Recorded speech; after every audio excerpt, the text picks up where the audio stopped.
What is good, guys? It's Ray J back with another video, and this one I want to talk about what's happening with Tesla and the overall market. Give you guys a very important warning about something that's coming out.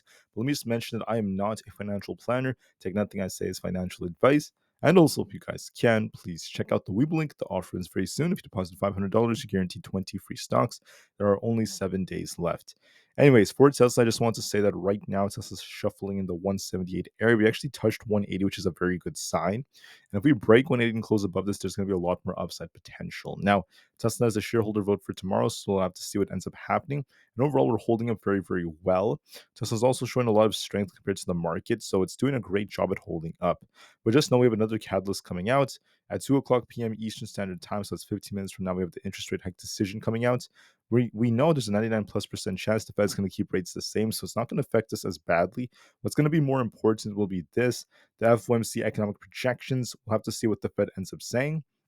So whatever they say about what's going to happen with rates, at least for the next year, for the next few months, whatever they project will be very, very important. And this is going to cause a big move in the markets. We will see if the Fed is more hawkish or not, or if they actually anticipate even more cuts than before.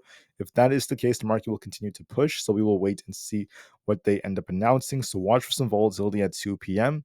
And then we're gonna see even more volatility at 2:30 p.m. when we have Jerome Powell's speech. So I want to give you guys a warning about all of this. That's going to be very important. Now, some news came out that ARK's Kathy Wood, she basically is expecting Tesla to reach 2,600 per share in 2029. Once again, guys, even if she's half right, that's still going to be a crazy return on investment on Tesla. And there is so much potential for this in moving forward, looking at the robotaxi and other developments. So I will talk more about this in a later video, but I just want to call this out. It just came out. That's some big news.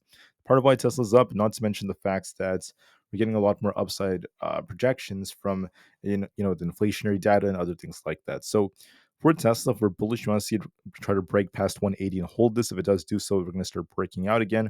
Tesla has potential, so it's holding up very well. If we lose 176, I'll be looking for 173 all over again. But so far, we're holding up, and there's potential in this. Same thing with SPY. SPY pushed all the way up to 544. Now we're kind of shuffling between 542 and 544. If we lose 542, we could zip towards 540, then try to bounce. But overall, I would say the 4-hour is bullish and there is still more upside potential, at least for SPY moving forward. So SPY has potential in my eyes. There's definitely potential for this to go even higher. We'll have to just wait and see how things end up developing from here. We'll wait and see what Jerome Powell causes. If we break 544, we'll look for a big push to 545 plus. If that breaks, we're probably going to get closer to 550. At this point, we're just shuffling, so get ready for some high volatility. Same thing with Nvda. We're pushing up very nicely. We could be approaching the all-time high all over again. So we'll see if we push up to 127 or not, or if we get this rug pull back down to about 124.5 or lower. So far it's holding up well, looks bullish technically speaking, so it might get another push. We'll see what all these different factors in Jerome Powell cause. Bitcoin is also holding up very well. It looks bullish to me. It could even push higher towards 70,000 very soon. We'll see if we break resistance and then we continue to pump. For QQQ, we're looking pretty good right now, approaching the 475 resistance. Break this in 477.5 is possible. If we fail here, we could be retracing to 472.5 or lower. The technicals look bullish on the 4-hour, and there is more upside potential. Same thing with Apple. Apple is squeezing, approaching 220 as resistance. We are continuing to be bullish. I can't wait to see what else ends up coming from this. So Apple is still very bullish, guys. There's no sign of this actually being stopped. And I can't wait to see what else ends up developing. Looking at a few more, we have Supermicro. Supermicro is also just trading sideways, not really doing much. And we're starting to see Coinbase breaking out past 260. We'll have to see if we hold this for close. We still look very bullish. It looks like it wants to test this high up here at 263. And then for a few more, AMC and GameStop are still kind of shuffling. GameStop is shuffling at 30. If we do close above this or break this, we could start pushing higher tomorrow and beyond. But as right now, we're shuffling on both AMC and GameStop. But there is upside potential in these. All right.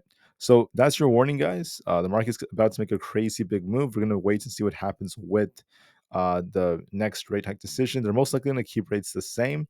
Then we have the economic projections report coming out before we have Jerome Powell's speech at 2:30 p.m. So for the next 10 minutes and the next 40 minutes, we have a lot of stuff coming out. I will be back just to give you guys another update. But for now, I just want to give you guys a warning about this. Take care, guys. I'll see you guys very soon, and peace out.